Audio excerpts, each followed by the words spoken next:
Welcome to Brainfluence. I'm Roger Dooley. Today's guest has done more to bridge the gap between academia and business in the neuromarketing space than anyone I can think of.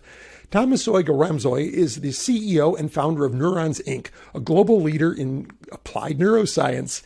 Thomas is a neuropsychologist by training and has a PhD in neurobiology and neuroimaging. He's worked with leading universities like Oxford, Cambridge, Stanford, and Harvard using a combination of psychology and neuroscience to understand what drives our choices and behaviors. Thomas has previously founded and directed the Center for Decision Neuroscience, a multidisciplinary research lab at the Copenhagen University Hospital and Copenhagen Business School. He's written extensively on applied neuroscience, including an excellent textbook on the topic. Welcome back to the show, Thomas. Hey, Roger. Nice to be here again. The last time we spoke was, I think, before the pandemic had begun, or at least was on our radar. And we know that had some pretty significant effects across the industry. Initially, lab studies were out of the question for a little bit as everything was completely shut down in most countries. That had some dramatic effects on other folks in the space, notably Nielsen, who had been a huge player, closed labs and eliminated lots and lots of positions. But things have evolved since then. Now, as we speak, we are hopefully exiting the pandemic, although it's different in different countries. In the U.S., we're getting vaccinated fairly quickly, but the pace has slowed and we're seeing a little bit of a surge. So in any case, though, I think that we are on the way out of this. At least I hope we are. What has the pandemic changed, do you think, in the neuromarketing space? You know, how did you guys adapt, and what do you see happening coming out of this? Yeah, I agree, Roger. That was a big blow for everyone, and especially for in-lab research. That was definitely one of the big challenges for us, because we were based out of Copenhagen at the time that we didn't have a U.S. lab.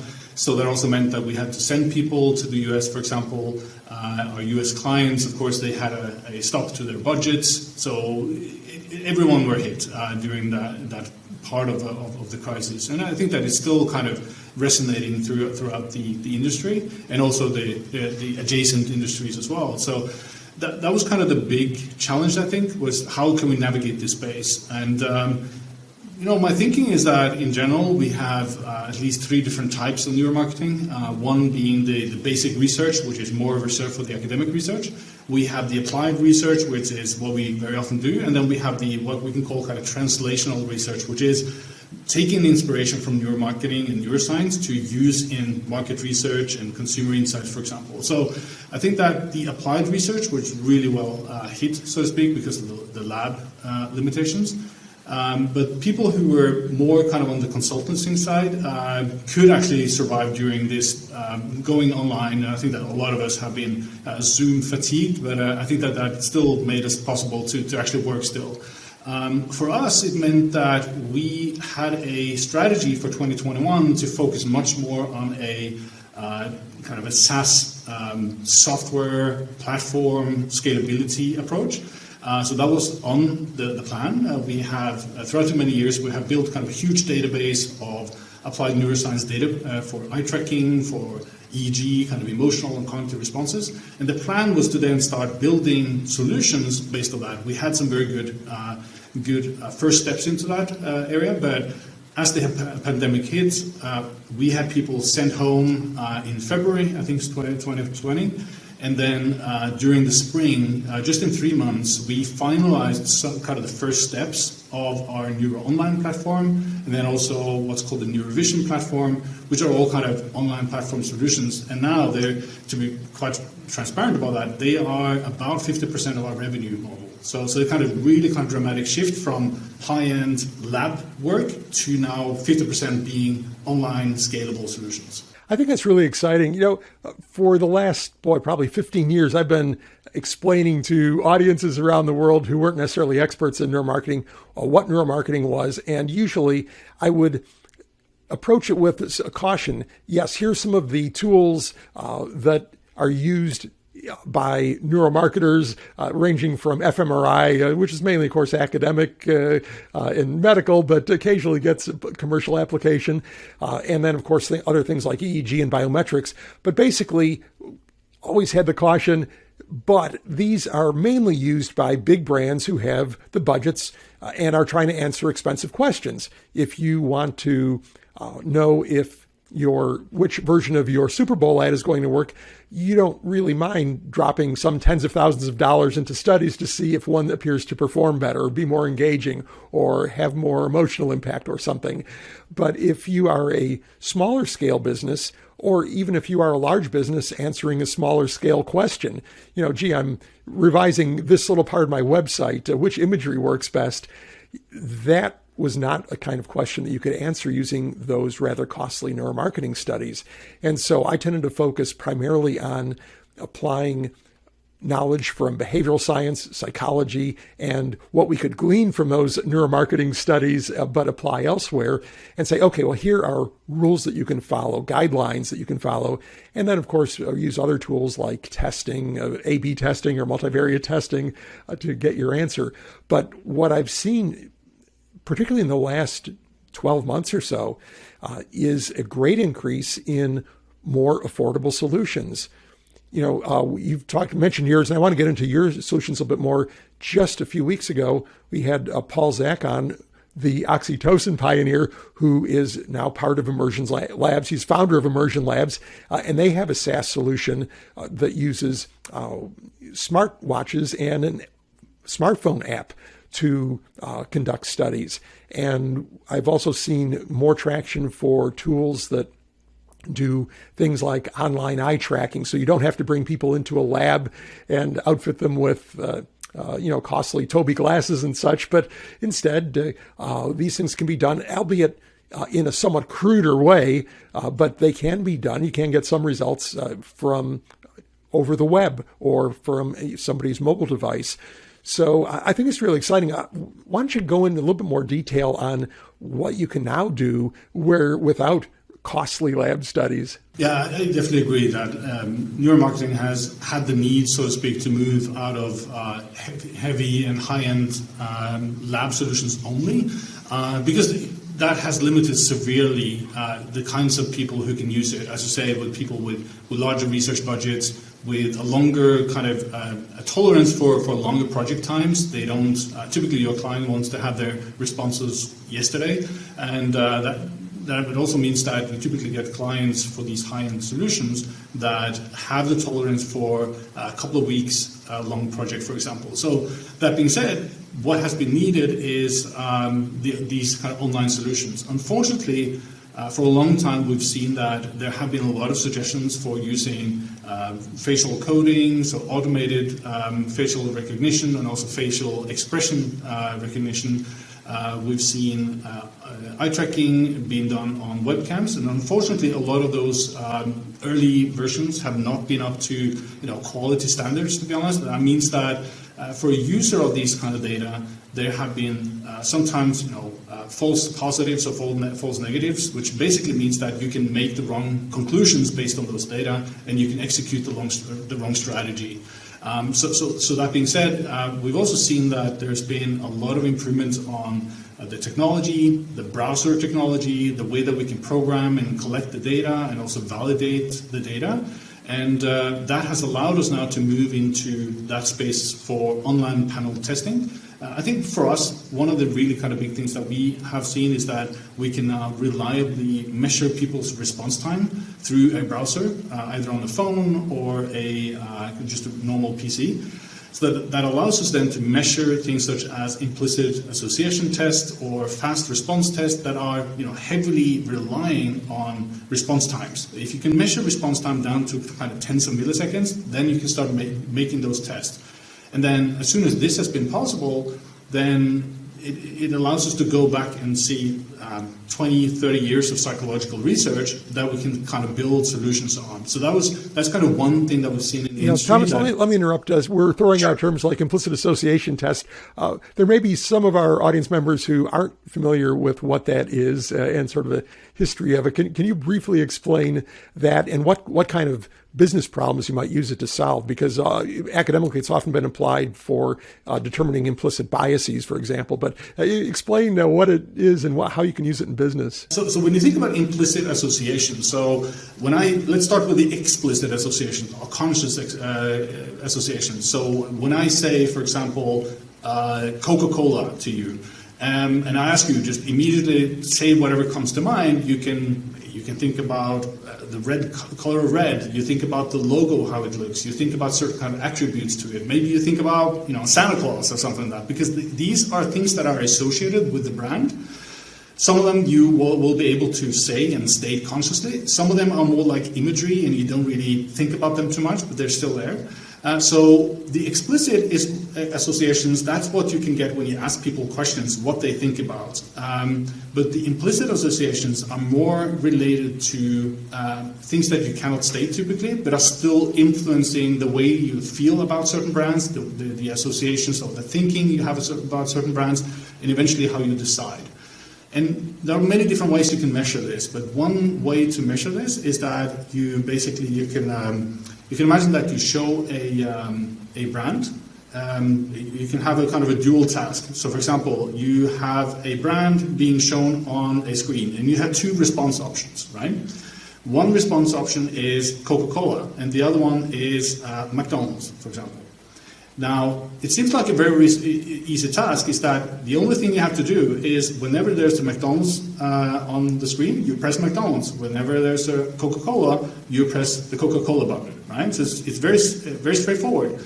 And it is. But what we do sometimes then is before each time you see a logo, we show you a simple word. So that word could be happy, or it could be Santa Claus. It could be a lot of different things, right? And the idea here is that if you have a very strong bond between that word and the brand, it will basically prepare you. So when you see Santa Claus, for example, it will make you more prepared to say Coca-Cola if you have a Coca-Cola brand coming up. So your response time will actually be slightly faster when you see Coca-Cola and slightly slower when you see a McDonald's brand, because you have to readjust, a little bit. That is, it sounds like very small changes, and they are. It's like 100 milliseconds, but it's enough, and it's reliable enough for us to measure the strength of that association between the brand and the concept. So that's, in a nutshell, one way to measure implicit associations. The other thing I mentioned was the fast response test. It basically uses that same thinking, that you can use response time to measure certain motivations, if you like. The idea here, let's put a very simple question. So let's say you have two options on the screen, and you can select whether you want chocolate A or chocolate B, for example. Now, you're hungry and you want a piece of chocolate, but the thing for you is that these pieces of chocolate, they are about the same value for you. That means that you will spend a little bit of time actually figuring out, should I go with A or B? Now, instead of two chocolates, let me say I show you one chocolate and a rotten tomato. Now that choice is easy for you, right? So that means that your response time will actually be much faster. So by looking at the response time we have to certain products, we can then, and that's just a simple version of it, but we can then measure your motivation towards those things, for example. So there's a lot of combination. You can use this for pricing, you could use it for brands and different things, but that's kind of a motivation test, if you like, an implicit motivation test. So, for example, you could throw up a Coke and Pepsi and see how quickly the person chose their preference. And the speed of that would be an indicator of perhaps how strong that preference was. Exactly. Yeah, so it's almost like your certainty, if you like, in your choice. So one thing is saying that 49% said Coca-Cola, 51% said Pepsi-Cola, but people that responded Coca-Cola responded much faster, so they were much certain about their choices, for example. Well, that can be very useful information for a brand. Now, one nut that people have been trying to crack for years is sort of simulated eye tracking. I remember, it must have been 10 years ago, there was a tool online that now has disappeared that claimed to be able to do that. But it was okay. It looked for edges and things, I think, or something. And it may have given you a crude approximation. But you've got your NeuroVision tool that is, you can explain how it works or how you have created it. But basically, it is designed to simulate human eye tracking subjects. So, I mean, initially, eye tracking was very expensive because you needed specialty equipment and would be done in a lab. There have been some solutions that have been done online that provided a cruder approximation, but using webcams or device cams and such. Even those, though, still take panels of people to do. Even if they're not that accurate, you're still going to have 10 or 20 or some number of 50 or 100 people who need to be tested to see what they're looking at. Now, NeuroVision is an automated system that can basically happen instantly, but explain how it works and how you know that it simulates humans. Sure. Yeah, this is one of the kind of big changes we see in neuromarketing and also beyond. Is this combination of using AI, or machine learning is probably a better term, but AI is a good reference for everyone, combined with neuroscience data, be that eye tracking or neuroscience data, for example. So as you refer to kind of the 10-year-old models, they have typically been mathematical models that have been based on our theories about how vision works. And we have constructed models and come up with different ways that how we can predict people's attention by using those models. But it's been very kind of theory-driven, and they have been only to a certain limit, focus, kind of accurate, so to speak, relative to eye tracking studies. Now, the other thing with AI research is that you can have, we've seen that there's been very kind of a lot of advancement in how good AI models and machine learning models have become. But however good your model is, you still need quality data. And this is one of the things that, of course, over the years, Neuros have collected thousands and thousands of people. I think we are up close to 15,000 people now that we have scanned with eye tracking and EEG. That means that we have a vast database of eye tracking that we can mine, and with a lot of different versatile materials and also from people around the world. That we have fed to machine learning models to say, can you learn from these data to predict accurately where people will look? Now, the way you do it is that you typically take half of your data set or 30% of the data set aside, and you train on, let's say, 70% of your data. You say to the machine, this is where people are looking. Try to learn that. Basically try to come up with ideas for how that works. And then we reserve the 30%. That's where you're going to be tested up against. And then we're going to see how good you are.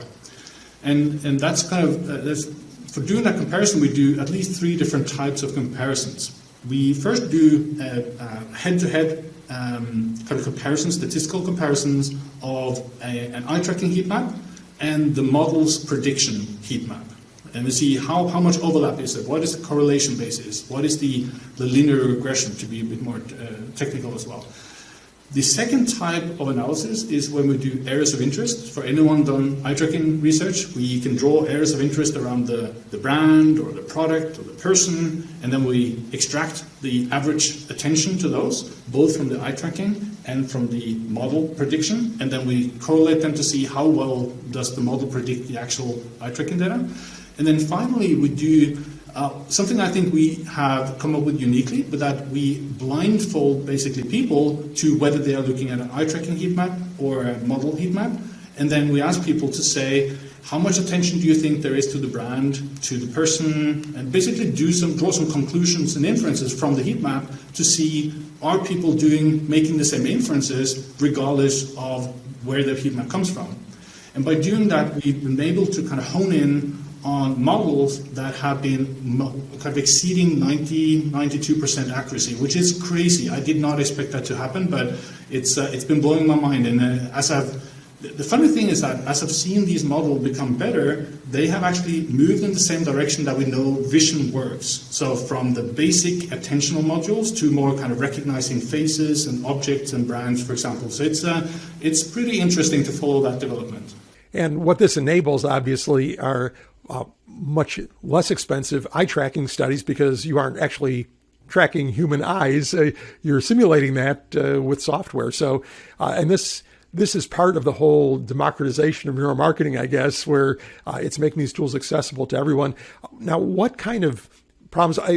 I think it's great that this tool exists, but of course, knowing what people are looking at or might look at in an ad or on something else, a screen, is important, but that's only a part of the equation. Where would you use eye tracking, either simulated or conventional, and actually say, okay, we can get some useful information from this, or where would you want to combine it with other tools? Yeah, it's a great question. I think that where we have seen that it's been used and now being more used, we see that as an early vetting tool, for example. We see that designers are now using it more and more for just early vetting of their creative. Are people going to see this product on a shelf, for example? How are they going to look at the checkout button for a website? Is the ad going to be seen on the social media feed, for example? So a lot of different early vetting of trying out designs. You also see it being used for other types of purposes, such as part of a larger study. Just you can imagine that if we're doing a packaging study and you do this on a kind of online panel test, for example, they are still doing kind of a first vetting again of the visual materials, just to make sure, are we using the 5 different packaging we want to test? We have a kind of a swath of 20 different versions, but let's boil it down to 5, and just using Neurovision to boil it down to 4, for example. And we also see it as a post hoc thing. If you have a company that says, we have this wonderful ad and it really scored high on our focus groups, for example, but for some reason it fails. Why does that happen? And they go back using Neurovision and say, oh, it's because it's not drawing any attention at all. So people that see it, they love it, but it's only kind of 5% that sees it. So that's kind of helping them diagnose the problem, so to speak. Seeing whatever you want people to see is really important. It's not the whole thing, certainly. I mean, you can put something that's very visually salient in an ad. That doesn't mean people are going to like the product or the brand or buy it, but at least you know that they are seeing it. And I mentioned in a couple of past podcasts where I ran an eye tracking study with my friction book cover in a simulated Amazon lineup, because I figured, okay, people rarely go to bookstores now, especially during the pandemic, I suppose, but even before the pandemic, online was the primary method for distributing books, and tested various cover designs and color combinations in a simulated row of Amazon thumbnails, which is how people encounter products on Amazon. And, to me, that was an ideal way just to see if you could get people to see your cover. I mean, whether they would like the idea or whether they would buy it, that doesn't tell you anything at all necessarily. But what you probably don't want is to have a cover that pretty much disappears in comparison to other covers. So, I think that's, what I should do now is run a Neurovision test if I can find the original images. That'd be really fun to see if how well that compared. But it was, I think, a very useful tool, limited in scope and in benefit. But if you're trying to see, are people going to see your product? Hey, it's a good start. Absolutely, and I think that going to a book example, I did actually the same thing for one of my previous books, the Leading Transformation one. Both looking at, are people going to see this on the shelf? Are they going to see it on the on Amazon? And also, when they are looking only at it, what will they pay attention to when they see it? So what we found out was that we tried the upside here is that you can test a gazillion designs and it won't cost you anything per se, because you don't need to test an extra 100 people every time you have that question. You could just throw it in and just do multiple iterations on the same design without, the machine is not going to get tired, right? So you just continue trying out and fine-tuning your design. So that's one of the really kind of big upsides to this. Yeah, it's great. And one thing, I did not then look at the design itself to see, okay, if people actually see the full-size image or see the actual book in a bookstore, what will they then be looking at? Are they going to look at the title of the endorsement? There's not a lot of imagery on it, so it's probably not that complicated. I could almost predict what people be looking at, which is the title in big letters there. But I think for covers that have various imagery or obviously product packaging and such, you want to see, are people going to see this thing on the shelf? Then, okay, what if they pick it up and look at it? What are they going to be looking at? So a great tool for answering various kinds of questions.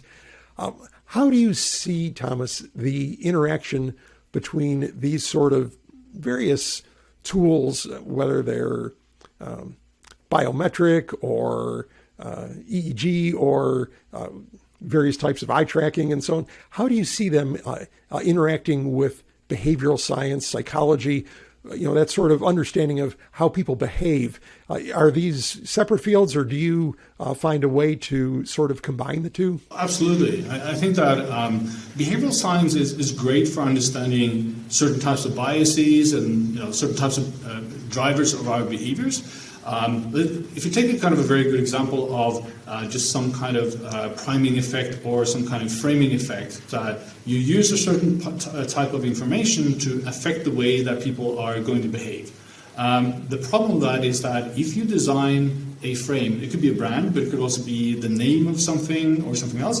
If people don't see it, it's not going to work, right? So if people are not exposed to it, and also the second is that even if they look at it, they can have 1,000 miles stare. They can just look straight at it without really processing the information. So you need to also be able to understand and measure whether people actually resonate with it, whether they understand the information, and only then you can see it actually works. And that also means that if you have a behavioral science team and they want to instigate some kind of interaction or intervention, and they typically come to us and say, we want to make sure that it works, or we want to diagnose why this doesn't work. We have this wonderful frame and everybody else has done it. We can't figure out why it doesn't work. And then we can go back and we can run a study, for example, and then say, well, did they see it? When they saw it, did it resonate emotionally with them? And then finally, did it actually lead to a change in their cognitive processing? And these are things that you can measure with kind of lab solutions, but you can also start looking at some of these kind of online panel testing for doing that as well. So all of a sudden we start seeing that there is a way that you can use this kind of combination between these predictive models, the online panel test, and then the lab settings to diagnose and also cut into understanding the depth of behavioral biases, but also behavioral effects.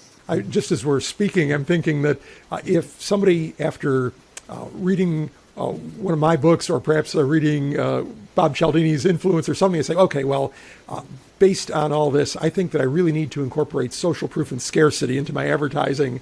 And so that's purely a sort of science-based assumption that these things will work with my customers. And of course, you can find that out eventually when you introduce the product or use the ad or whatever. But you could use the tools you're talking about, just to see, okay, are people even seeing the social proof there? Maybe they're going straight to the product and the model that's holding up the product, and they don't even see the social proof. Yeah, exactly.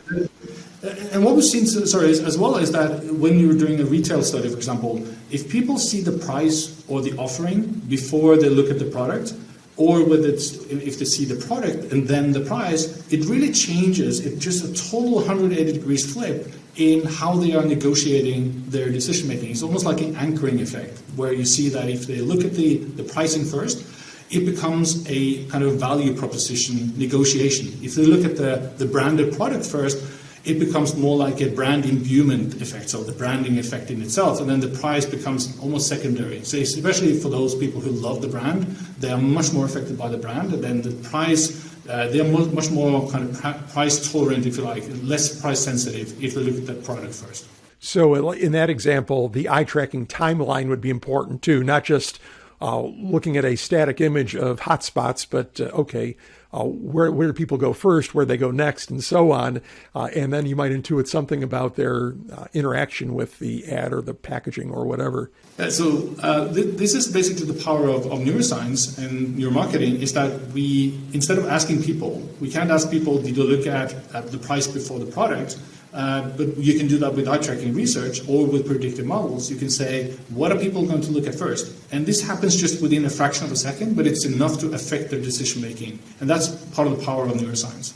Another area of interplay that I'm curious to get your views on, Thomas, is digital data, digital behavioral data, and the tools of neuromarketing, because today marketers and business people have so much data about what their customers are doing when they use apps, when they use websites. I mean, right down to I mean, even things like not just web analytics that you might get from Google Analytics, but scroll data, click tracking, where you see not just what people clicked on for a result, but what people clicked on with no result, and so on.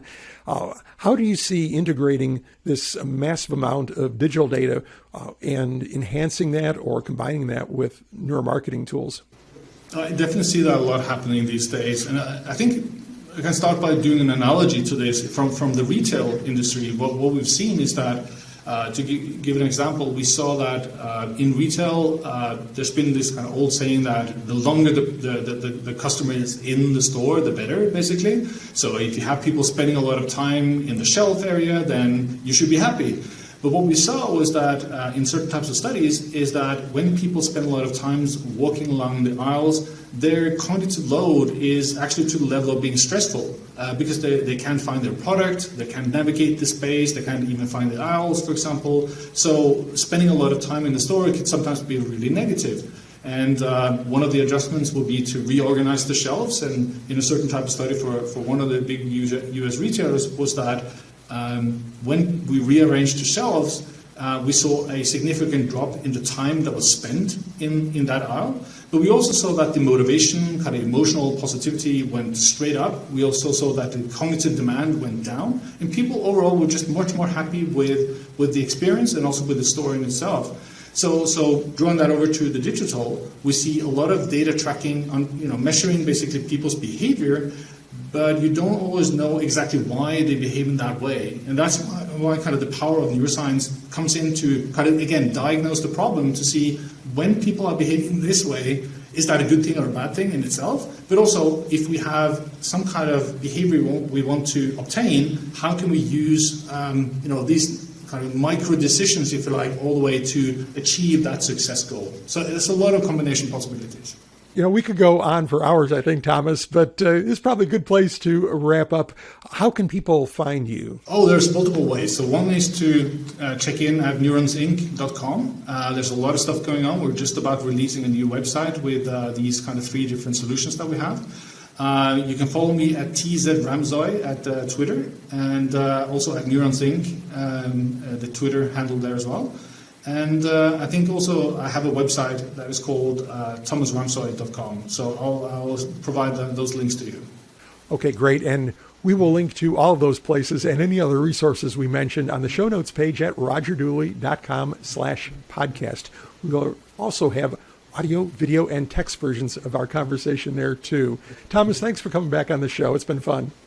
Absolutely. Thanks for having me.